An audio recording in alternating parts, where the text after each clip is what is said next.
अस्सलाम वालेकुम नाज़रीन, आप देख रहे हैं न्यूज़ टॉक। मैं हूं यशवीन जमाल। नाज़रीन, पीटीआई को मखसूस नशिस्तें मिलने के बाद फैसले के खिलाफ मुस्लिम लीग नून की जानिब से सुप्रीम कोर्ट में नजर सानी की दरखास्त दायर कर दी गई है। दरखास्त में मौक़िफ़ अपनाया गया है कि चंद अहम नुकात पर सुप्रीम कोर्ट का फैसला मुकम्मल खामोश है। दरखास्त में यह भी मौक़िफ़ अपनाया गया है कि क्या आज़ाद उम्मीदवार ऐसी जमात में शामिल हो सकते हैं जिसका एक भी जीता हुआ उम्मीदवार असम्बली में मौजूद नहीं। क्या नशिस्तों को खाली छोड़ा जाए या फिर इन जमातों में तकसीम किया जाए जिन्होंने इंतखाबात में हिस्सा लिया है। दरखास्त में मजीद कहा गया कि मखसूस नशिस्तों का मुकदमा सिर्फ सुन्नी इत्तेहाद काउंसिल तक महदूद था, जबकि तहरीक इंसाफ का मखसूस नशिस्तों के हसूल के लिए केस ही नहीं था। इसके अलावा दरखास्त में सुप्रीम कोर्ट के 12 जुलाई के फैसले के खिलाफ हुक्म इम्तनाई की भी इस्तदा की गई है। इससे कबल आज प्रेस कॉन्फ्रेंस करते हुए वफाकी वज़ीर इत्तलात अता तारड़ का प्रेस कॉन्फ्रेंस करते हुए कहना था, मखसूस नशिस्तों के हवाले से जो फैसला आया है इसमें कानूनी सुकम है जिसके खिलाफ हुकूमत ने नजरसानी दायर करने का फैसला किया है। अपनी इस अहम प्रेस कॉन्फ्रेंस में अता तारड़ ने पीटीआई पर बहैसियत जमात पाबंदी लगाने का भी ऐलान किया। वफाकी वज़ीर इत्तलात का कहना था कि पीटीआई के खिलाफ इतने शवाहिद मौजूद हैं कि इस पर पाबंदी की काबीना से मंजूरी लेकर रेफरेंस सुप्रीम कोर्ट को भेजा जाएगा। आर्टिकल 17 है जो पॉलिटिकल पार्टीज को बैन करने के हवाले से इख्तियार देता है वफाकी हुकूमत को, और ये सुप्रीम कोर्ट में मामला भेजा जाएगा। इन तमाम तर चीज़ों को, फॉरेन फंडिंग के फैसले को देखते हुए, 9 मई के हमलों को देखते हुए, साइफर वाली एपिसोड को देखते हुए और अमेरिका में जो आपने रेजोल्यूशन पास करवाया इसको देखते हुए हम ये समझते हैं कि बहुत क्रेडिबल एविडेंस मौजूद है कि तहरीक इंसाफ पर पाबंदी लगाई जाए। जी, जहां एक जानिब वफाकी वज़ीर इत्तलात पीटीआई पर पाबंदी की बात कर रहे हैं, वहीं उन्होंने बानी पीटीआई साबिक सदर आरिफ अलवी और साबिक डिप्टी स्पीकर कौमी असम्बली कासिम सूरी के खिलाफ आइन को तोड़ने और आइन चिकनी करने पर तीनों अफराद के खिलाफ हुकूमत की जानिब से आइन के आर्टिकल 6 के तहत मुकदमा दायर करने का भी ऐलान किया है। हुकूमत ने यह फैसला किया है कि तब के सदर आरिफ अलवी, तब के वज़ीर आज़म इमरान नियाजी और तब के डिप्टी स्पीकर कासिम सूरी के खिलाफ रेफरेंस मूव किया जाए, और ये आर्टिकल 6 का रेफरेंस जो है ये भी काबीना से मंजूरी के बाद सुप्रीम कोर्ट को भिजवाया जाएगा। वफाकी वज़ीर इत्तलात का ये भी कहना था कि नो मोर, बस अब बहुत हो गया। इस मुल्क के साथ अगर पाकिस्तान ने तरक्की करनी है और आगे बढ़कर तरक्की याफ्ता ममालिक की फहरिस्त में शामिल होना है तो पीटीआई और पाकिस्तान एक साथ नहीं चल सकते। बहुत हो गया इस मुल्क के साथ खिलवाड़। इस मुल्क की मईशत ने अगर आगे चलना है, इस मुल्क के लोगों ने अगर तरक्की करनी है, इस मुल्क की नौजवान नस्ल को अगर रोजगार के मौके मिलने हैं, इस मुल्क ने अगर तरक्की याफ्ता ममालिक की सफ में खड़े होना है तो पाकिस्तान और तहरीक इंसाफ एक साथ नहीं चल सकते। मैं बिल्कुल आपको क्लियर कर दूं। सुप्रीम कोर्ट की मखसूस नशिस्तों के फैसले के बाद हुकूमती इकदाम शदीद बौखलाहट का मजहर है। इन फैसलों से हुकूमत क्या हासिल करना चाहती है? क्या ऐसे फैसले लेने से हुकूमत की गिरती साख मजीद मुतासर नहीं होगी? क्या हुकूमती इकदाम से जमहूरियत मजीद कमजोर नहीं होगी? और क्या पीटीआई पर पाबंदी लगाने से जमात या उसका नजरिया खत्म हो जाएगा? ये कुछ सवालात हैं, इन पर बात करने की कोशिश करेंगे। पाकिस्तान तहरीक इंसाफ इस पूरे मामले को कैसे देख रही है ये भी जानने की कोशिश करेंगे। हमारे साथ मौजूद है सीनियर रहनुमा पाकिस्तान तहरीक इंसाफ के, मेंबर है नेशनल असेंबली के, माहिर कानून भी हैं, लतीफ़ खान खोसा साहब ने हमें ज्वाइन किया है। जी, अस्सलाम वालेकुम सर, बहुत शुक्रिया सर आपका, आपके वक्त के लिए आपने प्रोग्राम में आज टाइम दिया। बड़ा ही आज एक हैपनिंग दिन कह लीजिए, क्योंकि जिस तरीके से जो प्रेस कॉन्फ्रेंस आई उसके अंदर जो कुछ कहा गया तो बहुत सारे उसके एस्पेक्ट्स हैं। कोशिश करते हैं कि थोड़ा सा ब्रेक डाउन करके उन इशूज़ के ऊपर बात कर लें। सबसे पहले तो सर एक इनिशियल रिएक्शन होता है ना कि जो प्रेस कॉन्फ्रेंस आपने देखी तो आपका क्या इनिशियल रिएक्शन था? आपके ख्याल में एक डेस्परेट मूव के तौर पर आप इसको देख रहे हैं जो कि बहुत से लोग अब इसको लेबल कर रहे हैं, या आप समझते हैं कि कोई मेथड इस मैडनेस के अंदर कैलकुलेट किया है गवर्नमेंट ने तो ये ऐलानात किए गए हैं? नहीं, ये out of share utter frustration, ये तो यानी इंतहा है उनकी सरासीमगी का आलम है। मैं समझता हूँ कि इतना ये गैर संजीदा और इतना मुल्क दुश्मन ये अमल है जो उन्होंने किया है कि इसका रिएक्शन आप देखेंगे this will be counter productive. मेरा नहीं ख्याल कि किसी ने ये सोचा है कि मुल्क का इससे क्या होगा, कितना ये दिवालियापन की तरफ हम मुल्क को लेके जा रहे हैं और कितना हम जो है अफरा तफरी में और मजीद बढ़ा रहे हैं और कितना जो है आवाम की मुश्किलें और तकालीफ में इजाफा कर रहे हैं।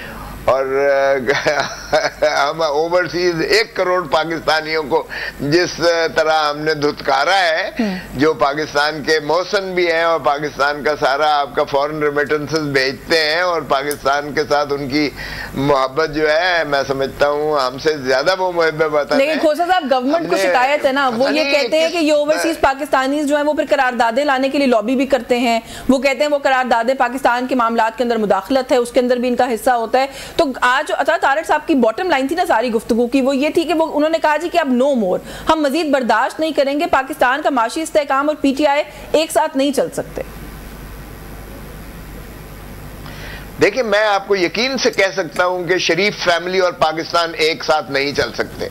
जब से शरीफ फैमिली पाकिस्तान की सियासत में आई है, ये ज़ियाउल हक की कूक से जन्म लेने वाले, इन्होंने जो धरती माँ को जिस तरह से लूटा है, 3 मरतबा इन्होंने लूटने के बाद जो है 4थी मरतबा ये गिद्धों की तरह अब जो ढांचा बचा पड़ा है पाकिस्तान का, उसको भी नोच रहे हैं गिद्धों की तरह। और इनके पार्कलैंड व्यू के फ्लैट्स देख लें, इनके जो है पानामा लीक्स के जो है वो इंकशाफात देख लें, इनका ब्रॉडशीट की कंपनी ने जो इनकी एसेट्स अनअर्थ किए हैं पाकिस्तान के ईमा पर, फिर इनकी जो ऑफशोर कंपनीज को देखें, नेल्सन है, न्यास्कोल है, फिर इनकी जो है वन हाइड पार्क पैलेस जो हसन नवाज की 50 अरब रुपए की, फिर इनके जो है दुबई के जो है टावर्स देख लें, और लिमोज की एक पूरा दुनिया की महंगी तरीन गाड़ियां, इनके कारोबार बाहर है। ये तो पाकिस्तान के लिए शरीफ फैमिली का वजूद ही पाकिस्तान के लिए एक खतरे का बायस है। और ये जो मर्जी कह ले, लेकिन देखें बड़ी जुल्म है। अच्छा, जो बात आप कर रहे हैं ना सर, ये तो वही हो गया ना कि ये करप्शन की एलिगेशंस हैं, जिसके ऊपर बहुत से उनके लोग जो हमायती हैं वो ये कहते हैं कि ये बहुत सारे ऐसे मामलात हैं जो टाइम इन एंड आउट हमारे खिलाफ उठाए गए, साबित ही कुछ नहीं हो सका। तो फिर ये किस तरह के इल्जामात हैं?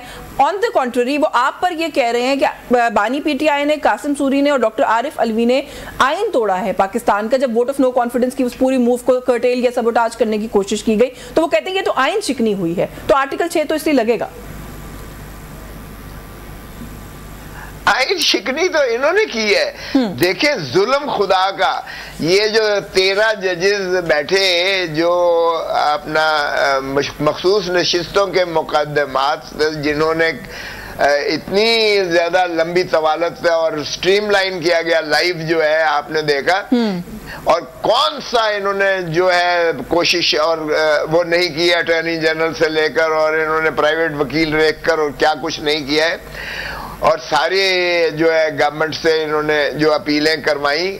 आप देखें जरा कि उसमें क्या हुआ, और उसमें 11 जजेस ने कहा कि पाकिस्तान तहरीक इंसाफ एक जमात थी, एक जमात है और एक जमात रहेगी, और इलेक्शन कमीशन ऑफ पाकिस्तान ने इनको आजाद, इनके उम्मीदवारों को करके जो शिराजा बखेर कर फेंक दिया, ये हमारे उस फैसले की जो इन्होंने सिंबल के बारे में दिया था उसकी भी इन्होंने जो है गलत तशरीह की, और आइन की भी इन्होंने तज़हीक करते हुए इन्होंने रियासत को नुकसान पहुंचाया। ये फतवा 11 जजेस ने दिया है। सो गद्दारी किसने की है, आइन शिकनी किसने की है, ये इलेक्शन कमीशन ऑफ पाकिस्तान ने की है। कुछ देर के लिए और उसके सहूलतकार कौन है, बेनिफिशरीज कौन है, ये बेनिफिशरीज नवाज फैमिली है। अच्छा सर, थोड़ी देर के लिए पॉलिटिक्स को साइड पे रख के, इररिस्पेक्टिव कि आप इस वक्त पीटीआई को रिप्रेजेंट करते हैं, आप एक सीनियर कानूनदान है इस मुल्क के, थोड़ा सा सर मुझे लीगल पॉइंट ऑफ व्यू से बता दें कि आर्टिकल 6 सर, जाहिर है कोई भी कानून इन आइसोलेशन तो नहीं होता, उसके कोई प्री रिक्विजिट्स होते हैं। हमारे मुल्क में आपको नहीं लगता कि मजाक बना दिया गया है, ये कह करके जो भी कोई बात होती है आर्टिकल 6 लगा दें? और इसकी मिसाल मैं आपको आपकी जमात से दे देती हूँ कि इमरान खान साहब ने भी इस फैसले के बाद कहा जी कि चीफ इलेक्शन कमिश्नर पर आर्टिकल 6 लगाया जाए। जब अदालत ये कह चुकी है कि फैसले की इंटरप्रिटेशन गलत हुई है, तो कानून की इंटरप्रिटेशन गलत करना आइन शिकनी तो नहीं हो सकती ना? तो हम भी, आप भी जब जरूरत पड़ती है मुतालबा करते हैं। आज हुकूमत को सूट किया, उन्होंने मुतालबा कर दिया।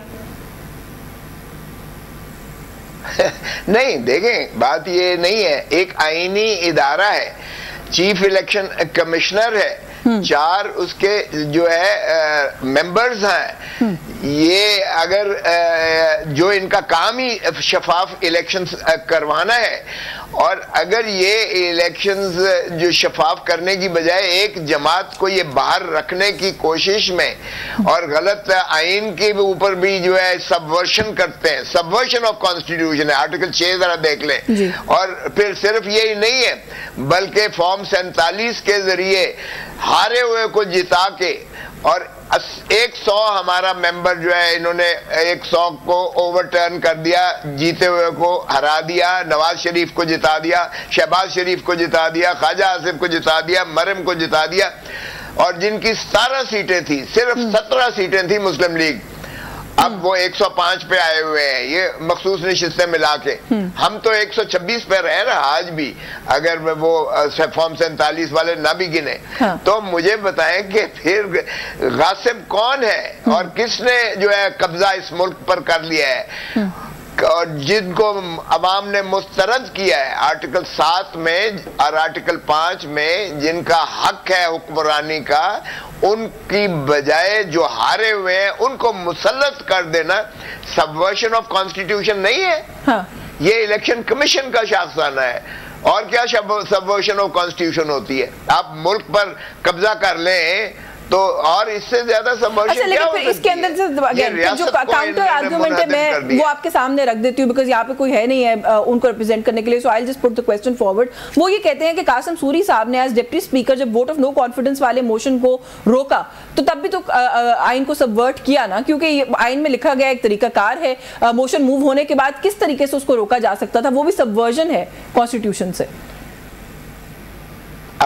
अब इसकी जरा जवाब सुन लें। ये एक तो बात आपने जो पहले की थी बिल्कुल मुत्तफिक हूं मैं कि स्पीकर की एक डिसीजन है, वो गलत भी हो सकती है, सही भी हो सकती है, उस पर सबवर्जन ऑफ कॉन्स्टिट्यूशन नहीं लगती, एक बात, और उसको चैलेंज भी कहीं नहीं किया जा सकता। दूसरी बात आ जाइए, ये तो सूरी का बात सही साबित हो गई, जब साइफर में बरी कर दिया तो ये वो तो फिर पहले बरीयत को तो चैलेंज करे। उन्होंने कह दिया कि इमरान खान ने की हुकूमत को जो हटाया गया, ये जो उसने कहा था एब्सोल्युटली नॉट, उसने कोई ऐसा जो है आइन और कानून के या अवाम दुश्मन या मुल्क दुश्मन कोई ऐसा अमल नहीं किया, इसलिए उसको बरी किया बाइज्जत। देखें ये बड़ी बदकिस्मत है, हमारा कोई गैरतमंद जब कायद आता है तो हम उसको मुनहदम करने की कोशिश करते हैं। यही हमने भुट्टो के साथ किया। जब भुट्टो को अमेरिका ने, हेनरी किसिंगर ने धमकी दी कि तुम एटम बॉम्ब बनाना बंद कर दो वरना तुम्हें इबरत का निशान बनाएंगे, हमने ना तो हेनरी किसिंगर को ना ही अमेरिका को कुछ कहा, हमने भुट्टो को लहद में उतार दिया फांसी देकर। और आप अंदाजा करें कि 45 साल के बाद सुप्रीम कोर्ट कह रही है कि वो तो गुलाम अदलिया थी जिन्होंने वो उसको फांसी दे दी, गलत उसको सजा दी है और मिस ट्रायल है और जो है इंसाफ के तकाजे पूरे नहीं किए गए हैं। अब अगर इमरान खान ने ये कहा कि डोनाल्ड लू जो उससे हेनरी किसिंगर से बहुत नीचे का है, assistant secretary south Asian affairs का है, और वो अगर हमारे असद मजीद एम्बेसडर को कहता है कि इमरान खान को आप अगर निकालोगे तो आपको अमेरिका माफ कर देगा वरना आपको इसके नताइज भुगतने पड़ेंगे, और उसकी कंप्लायंस में इन्होंने नो कॉन्फिडेंस के जरिए हटा दिया, चले हटा दिया, फिर उसने लंदन प्लान के तहत इमरान को अंदर कर दिया। लेकिन सर एट दैट टाइम तो it was yet to be decided ना, एट दैट टाइम तो it had to be seen ना कि साइफर का तो डिसीजन जो भी मामला है वो अब आए। लेकिन इसके अंदर एक सवाल जरूर कि सर आपने कहा जो कासिम सूरी साहब की रूलिंग थी उसको बाद में ओवर रूल तो किया गया ना, ओवरटर्न तो किया गया सुप्रीम कोर्ट की तरफ से, और अगर आप उस डिसीजन को भी देखें तो उसके अंदर ये जुमला बार बार ये लफ्ज लिखे गए कि कॉन्ट्रडिक्टरी है टू द कॉन्स्टिट्यूशन, जो कहा कासिम सूरी साहब ने। देखें जब 14 मई का इलेक्शन का सुप्रीम कोर्ट ने ऑर्डर हुक्म दिया था, उसको किसने हवा में बखेरा, कंप्लायंस क्यों नहीं की? उसकी कंप्लायंस क्या डिफायंस ऑफ द कॉन्स्टिट्यूशन नहीं है? बिल्कुल बड़े वादे तौर पे लिखा गया। इन्होंने इलेक्शंस करवाए शरीफों ने। कमाल है यार। देखें सूरी का फैसला सही था, मैं आपको बता दूं, सुप्रीम कोर्ट ने ठीक है एक फैसला दे दिया, नो कॉन्फिडेंस हो गया, हमने गुलामी की डोनाल्ड लू और अमेरिका की, हमने प्राइम मिनिस्टर को निकाल दिया, लंदन प्लान की हमने ताबेदारी की, हमने जो है इमरान खान को अंदर कर दिया, आज तक अंदर है।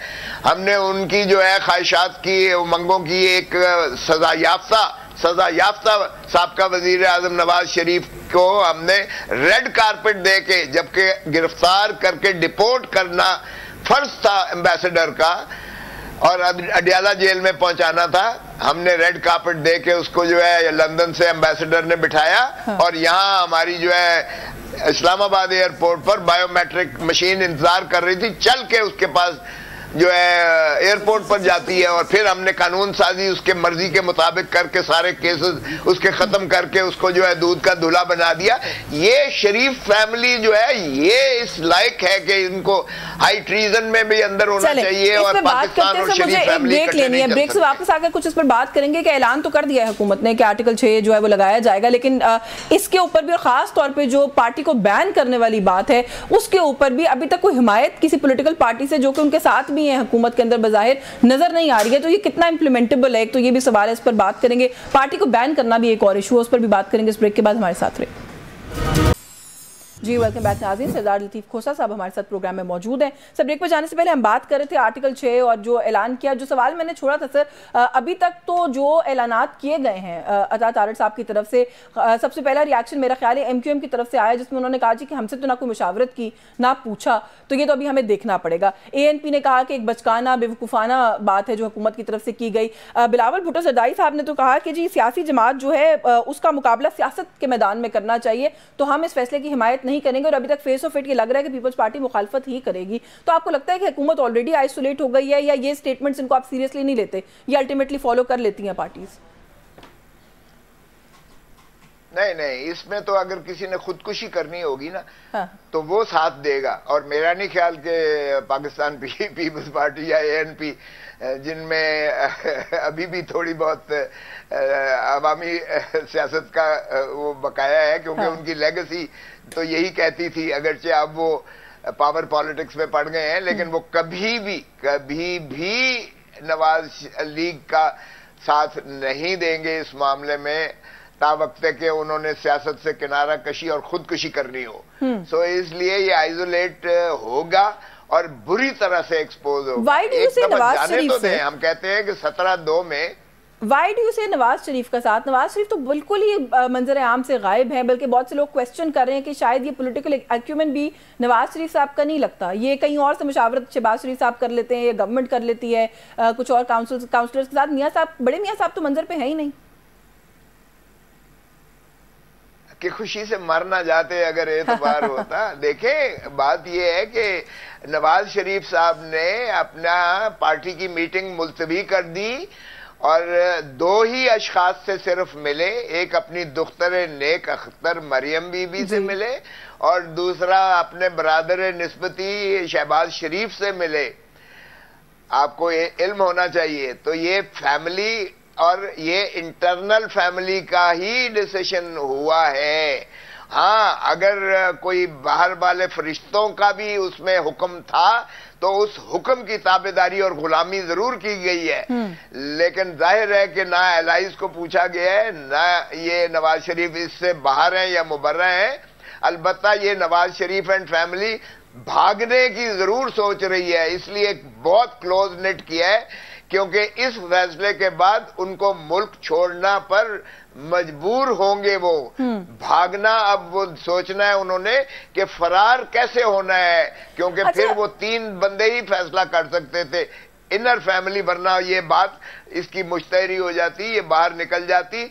और जाहिर है कि नवाज शरीफ जब भागने की सोचते हैं लूट मार करके, तो फिर ये इंटरनल ऐलान के दूसरे हिस्से पर भी थोड़ा सा आ जाए, जो पार्टी बैन करने की बात है। अता तारड़ साहब कहते हैं कि मुल्क की सालमियत के खिलाफ हो, मुल्क दुश्मन कोई अगर एक्टिविटीज में मुलव्विस हो तो हुकूमत के पास इस्तेहकाक है कि वो इस चीज को भी मूव कर सकती है कि एक पार्टी को बैन कर दिया जाए। तो वो फिर 9 मई का हवाला, और आपको पता है वही सारा जो एक नैरेटिव है कि ये तो साबित कर चुके हैं कि ये मुल्क दुश्मन है, तो अब हमारे पास और कोई चारा नहीं है, बैन होगी PTI।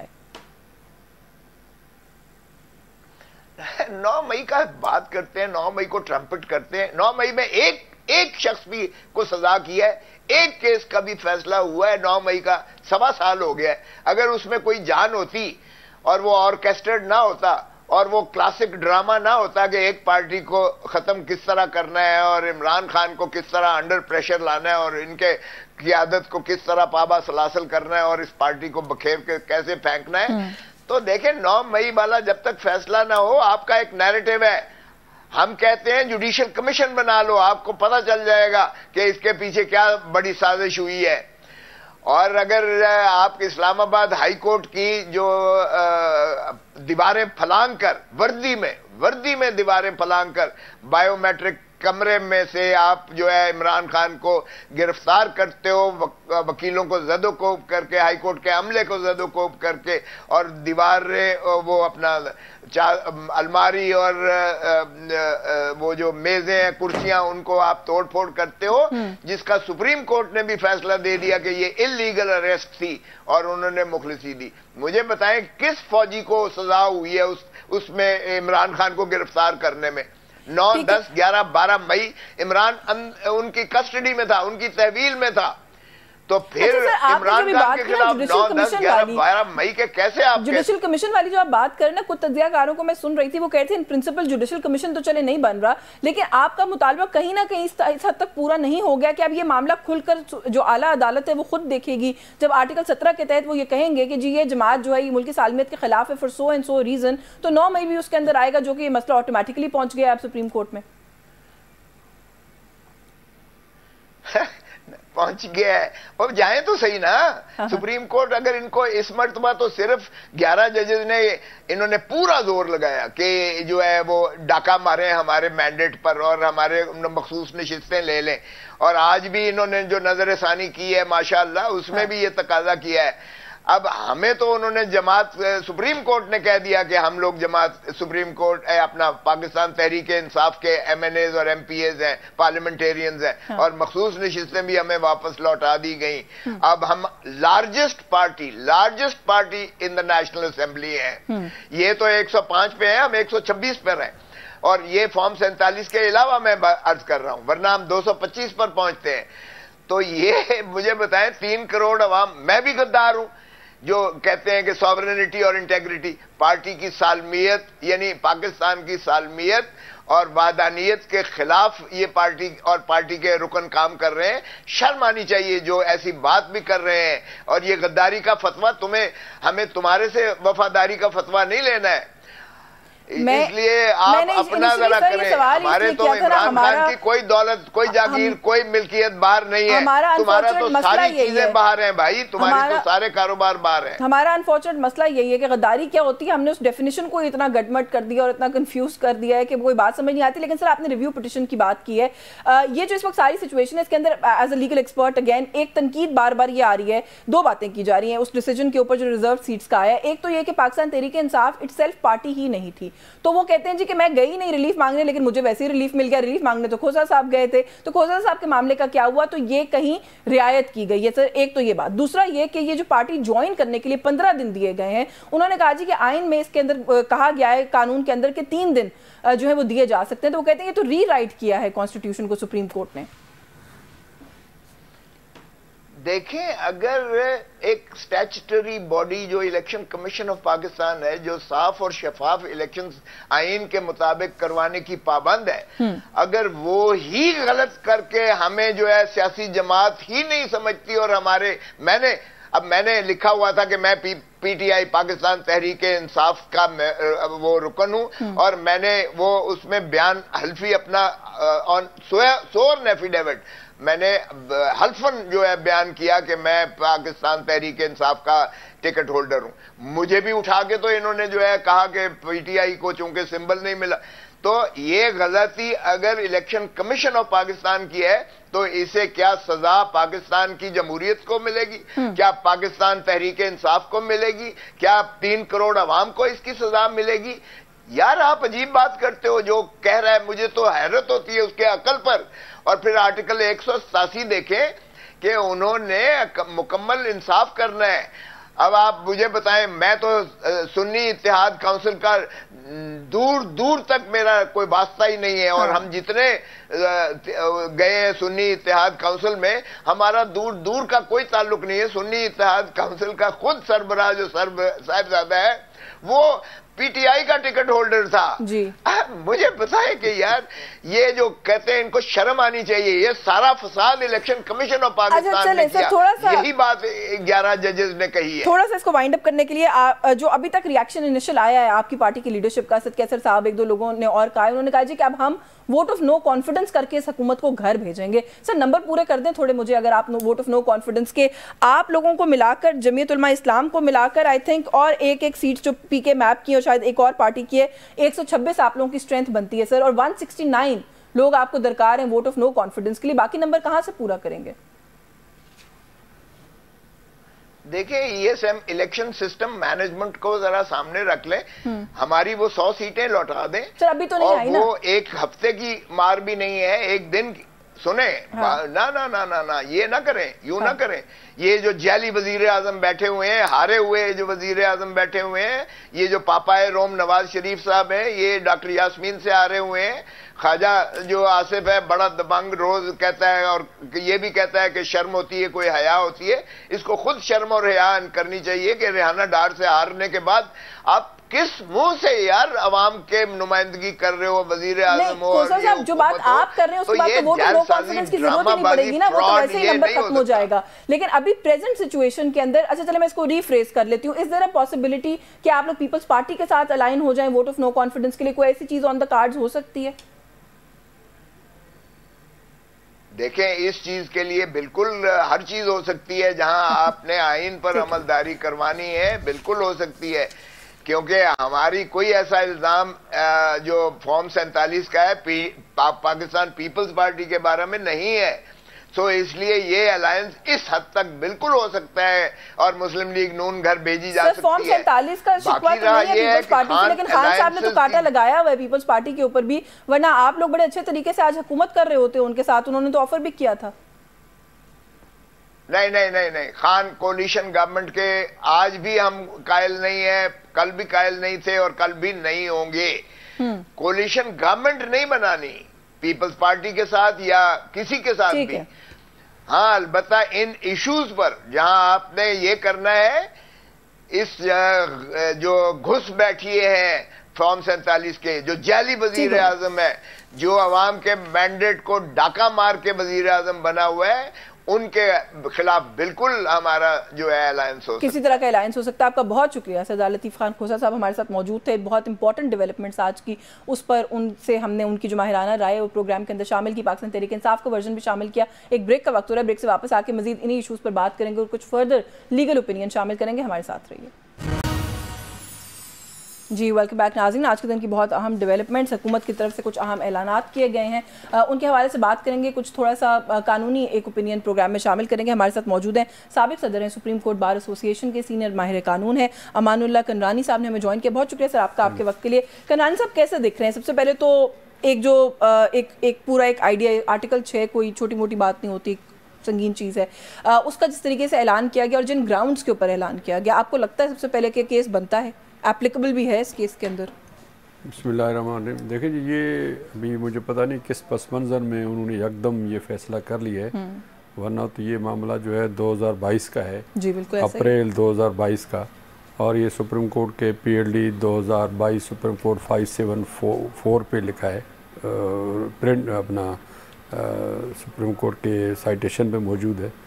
तो 2 साल की तवील मुद्दत के बाद अचानक ख्याल आना, उस पस मंज़र का मुझे इल्म नहीं होगा, अचानक मैंने भी टीवी पे और मीडिया पे सुना। उन्होंने 2-3 चीज़ें कही हैं जी। वो कहते हैं IMF को ख़त पाकिस्तान के खिलाफ लिखना दुश्मनी थी, फिर वोट ऑफ नो कॉन्फिडेंस वाला जो मामला है उसको भी उन्होंने उसके बीच में शामिल किया, फिर कहीं ना कहीं 9 मई का हवाला भी है। तो आप वैसे बहुत से माहिर कानून की यही राय है, तो आप अग्री कर रहे हैं कि ये देर हो गई है हुकूमत? एक तो देर हो गई, दूसरी बात है कि उसके लिए जो इंग्रेडिएंट्स हैं, उसके लिए जो अज्जा हैं, उसके लिए जो लवाजमात हैं, उनका पूरा होना बड़ा ज़रूरी है। देखिए हाँ, वो अभी तक इस तरह कोई चीज़ सामने नहीं है, क्योंकि 9 मई के वाक़यात तो क्रिमिनल वाक़यात हैं और उनका फौजदारी कानून के मुताबिक ट्रायल हो रहा है। आइदर वे कोई बेल हो रहा है, कोई एक्विट हो रहा है, कोई सज़ा हो रहा है, ये तो कानून के तकाज़े चल रहे हैं। मतलब ये सेडिशन और इसके जो है हाई ट्रीजन का जो केस है आर्टिकल 6 का, उसके अपने तकाजे हैं, उसके अंदर ये फौजदारी मुकदमात का जिक्र नहीं है। बिल्कुल, क्योंकि मुल्क में एंटी टेररिज्म लॉज भी हैं। आइन के खिलाफ कुछ किया जाए तब जाके, या डिसओबीडियंस आर्टिकल 5 है। प्रोसीजर समझा देंगे हमारे व्यूअर्स के लिए कि आर्टिकल 6 कैसे लगता है और किन केसेस में लग सकता है? देखें जी, ये आर्टिकल बेसिकली 5 है। आर्टिकल 5 है, वो ये कहता है कि हर शहरी को या जो भी टाइम बीइंग इस मुल्क में रहता हो, वो इस मुल्क का आइन का वफादार हो, इस मुल्क और आइन का वफादार हो, उसकी इंटेग्रिटी, उसकी सॉलिडरिटी के खिलाफ जो है कोई काम ना करे। ठीक है, ये एक टेस्ट है आर्टिकल 5 जो है।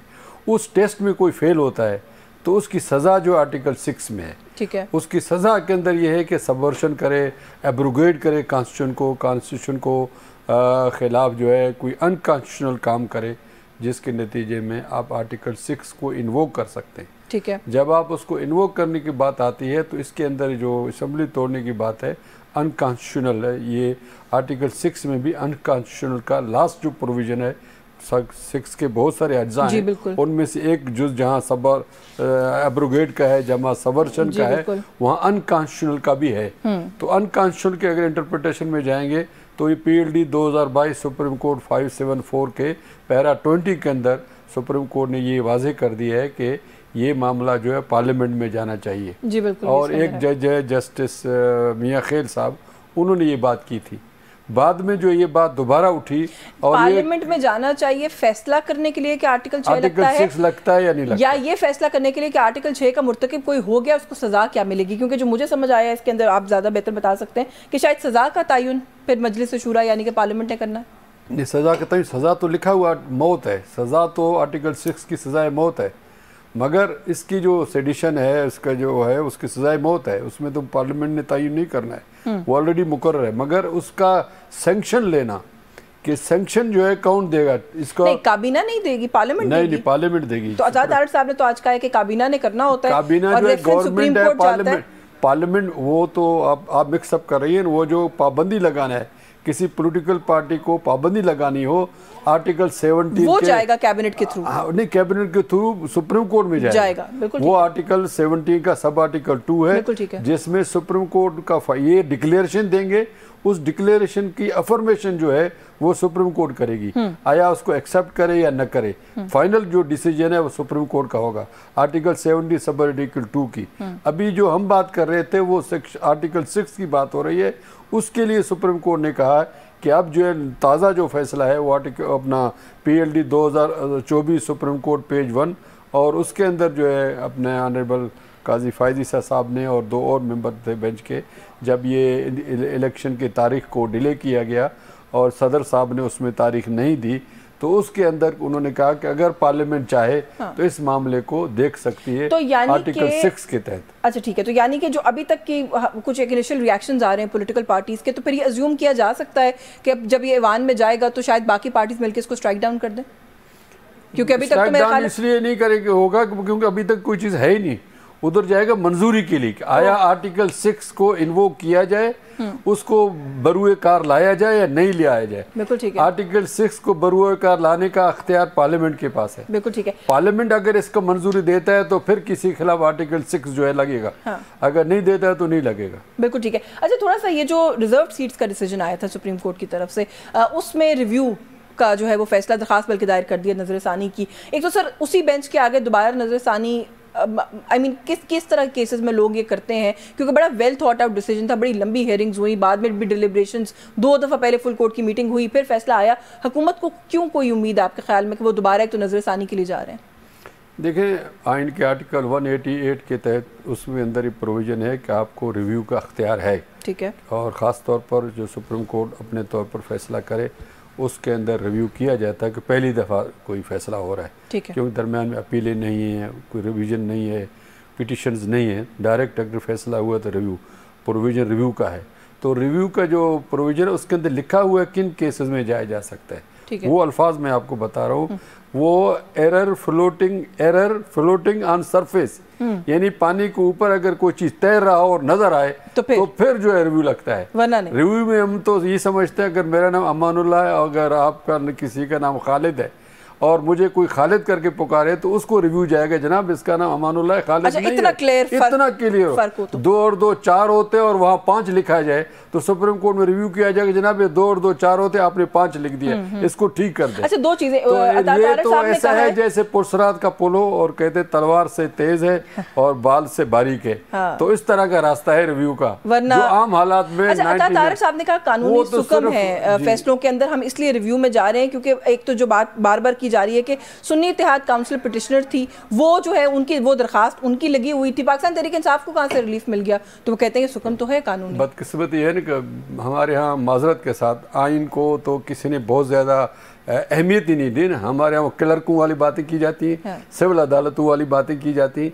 सिविल अदालत, सेशन अदालत, हाई कोर्ट, सुप्रीम कोर्ट, ये 4 अलग अलग फोरम्स हैं। ठीक है। और ये अर्ज करूँ, तारिक साहब खुद भी वकील हैं और एक जज साहब के बेटे मेरे ख्याल में, और उनकी फैमिली तो जुडिशल सिस्टम को जानती है, मगर मुझे हैरत है कि इस तरह की बातें कर रहे हैं कि जो काम सिविल और सेशन नहीं कर सकते वो काम हाई कोर्ट कर सकता है, जो काम हाई कोर्ट कर सकती है और वो काम जो है सुप्रीम कोर्ट ज़्यादा कर सकती है, और कई काम ऐसे जो हाई कोर्ट नहीं कर सकती वो सुप्रीम कोर्ट कर सकता है। हर एक का अपना अपना जुरिसडिक्शन है। ठीक है। हाई कोर्ट का जुरिसडिक्शन अंडर आर्टिकल 199 है, किसी भी कानून के खिलाफ फैसला दे सकती है, मगर जब तक जैसे अभी जो आप वो बातें कर रहे हो हाई कोर्ट कर रहे हैं, कोई पिटिशनर हाई कोर्ट में जाता है तो हाई कोर्ट उससे जो कुछ उसने मांगा है उससे आगे नहीं दे सकता है, ये हकीकत है। मगर सुप्रीम कोर्ट के लिए नहीं है, उनका दायरा सुप्रीम कोर्ट में आर्टिकल 184(3) का जुरिसडिक्शन है कि वो कोई भी ऐसा मामला जिसके अंदर किसी ने कोई प्रेयर ही न किया हो। फिर इस वक्त इसके अंदर तो वाज़ेह लिखा है, आर्टिकल 187(1) का हवाला दिया गया है जिसमें कंप्लीट जस्टिस की बात की गई है। तो कंप्लीट जस्टिस करना सुप्रीम कोर्ट का काम है, हाई कोर्ट काम नहीं है। सेशन कोर्ट नहीं कर सकता, हाई कोर्ट नहीं कर सकता। दुरुस्त कह रहे हैं, वो थोड़ा अपने जहन को ऊंचा करें, हाई कोर्ट से ऊपर जाए, सुप्रीम कोर्ट को समझे। सुप्रीम कोर्ट अल्लाह के बाद जमीन पर बड़ी अदालत है, बड़ी अदालत है अल्लाह के बाद। तो उस बड़ी अदालत ने एक फैसला कर दिया है सोच समझ के साथ। रिव्यू एक अख्तियार है गवर्नमेंट का हो या किसी का भी हो, वो कर सकते हैं, कोशिश करके देख लें। मगर जो वो कहते हैं जी कानून के सुकम रह गया, सुकम नहीं ठीक किया जा सकता, गलती ठीक की जा सकती है। बिल्कुल ठीक है, बहुत शुक्रिया सर आपका, आपने बड़ी वजाहत से ये बात बता दी। एक तो दायराकार वसी है, दूसरा कि इतना स्टार्क डिफरेंस हो कि जो आपने मिसाल दी तभी जा सकते हैं रिव्यू में, वरना नहीं। आपका बहुत शुक्रिया अमानुल्लाह कुनरानी साहब, आप हमारे प्रोग्राम में तशरीफ लाए, आपने वक्त दिया। बहुत इंपॉर्टेंट आज के इशूज़ हमने उस पर कुछ कानूनी वजाहत जो है वो भी शामिल करने की कोशिश की प्रोग्राम में न्यूज़ टॉक से। आज के लिए बस यही कुछ, मुझे इजाज़त दीजिए, अल्लाह हाफ़िज़।